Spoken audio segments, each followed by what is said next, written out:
कोई भी इंसान जन्म से नहीं बल्कि अपने कर्मों से महान बनता है।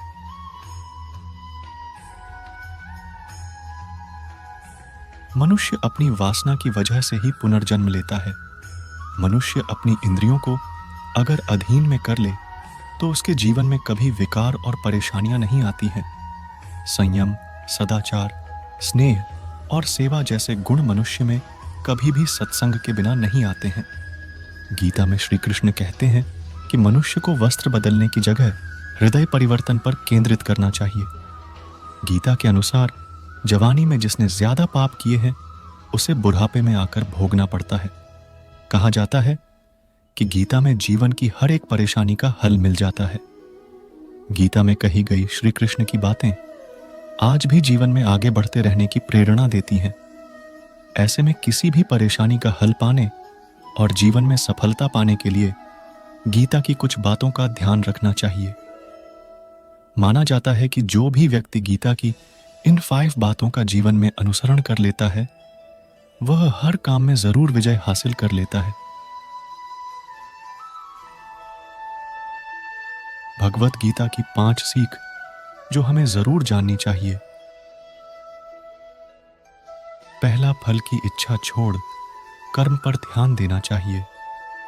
गीता में श्री कृष्ण ने कहा है कि मनुष्य को फल की इच्छा छोड़कर कर्म पर ध्यान देना चाहिए। मनुष्य जैसा कर्म करता है उसे फल भी उसी के अनुरूप मिलता है। इसलिए व्यक्ति को अच्छे कर्म करते रहना चाहिए।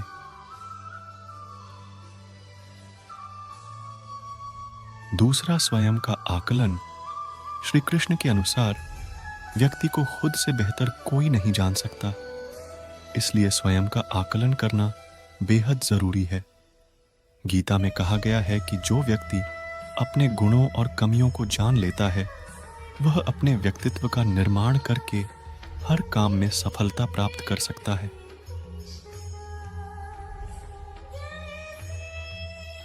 तीसरा, मन पर नियंत्रण। हमारा मन ही हमारे दुखों का कारण होता है। ऐसे में श्री कृष्ण ने गीता में कहा है कि जिस व्यक्ति ने अपने मन पर काबू पा लिया वह मन में पैदा होने वाली बेकार की चिंताओं और इच्छाओं से भी दूर रहता है। साथ ही व्यक्ति को अपने लक्ष्य को भी आसानी से प्राप्त कर लेता है। चौथा, क्रोध पर काबू रखें। क्रोध में व्यक्ति नियंत्रण खो बैठता है और आवेश में आकर गलत कार्य कर देता है। यहां तक कि कभी कभी गुस्से में व्यक्ति खुद का अहित कर बैठता है। गीता में श्री कृष्ण ने बताया है कि क्रोध को खुद पर हावी नहीं होने देना चाहिए। यदि गुस्सा आए तो स्वयं को शांत रखने का प्रयास करें।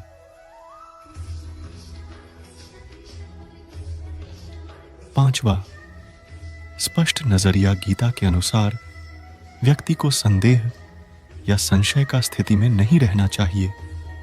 जो लोग संशय का स्थिति में रहते हैं उनका भला नहीं हो सकता है। जीवन में स्पष्ट नजरिया होना चाहिए।